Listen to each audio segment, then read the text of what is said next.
It was the early 2000s.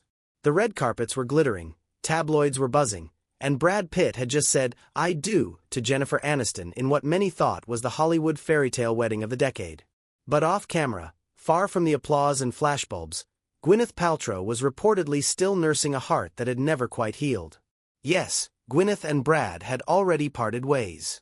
Their picture-perfect engagement had faded, and both had moved on, or so we assumed. But the reality, according to Amy Odell's new biography Gwyneth, wasn't that simple.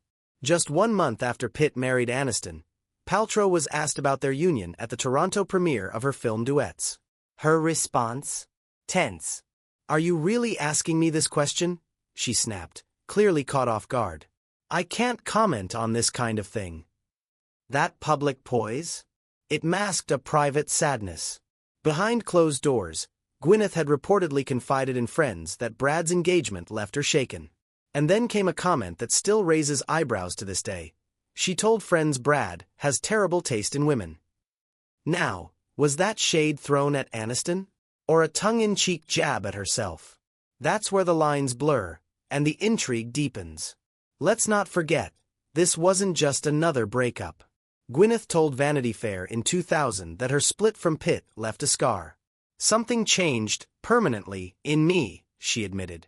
"My heart sort of broke that day, and it will never be the same."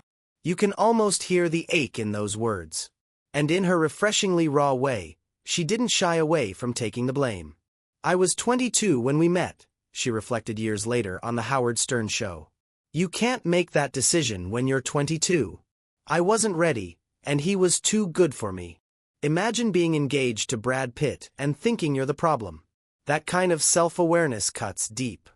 By 1999, Gwyneth had been dating Ben Affleck on and off, just as Jennifer Aniston flashed her now iconic Pitt-designed diamond ring at a Sting concert.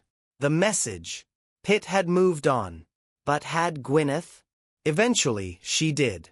She met Coldplay's Chris Martin, married him in 2003, and had 2 beautiful children. They consciously uncoupled in 2014, but their relationship evolved into a remarkably amicable co-parenting bond. And Brad? His fairy tale with Aniston came undone in 2005. Yet fate has a curious sense of humor. Fast forward to 2022.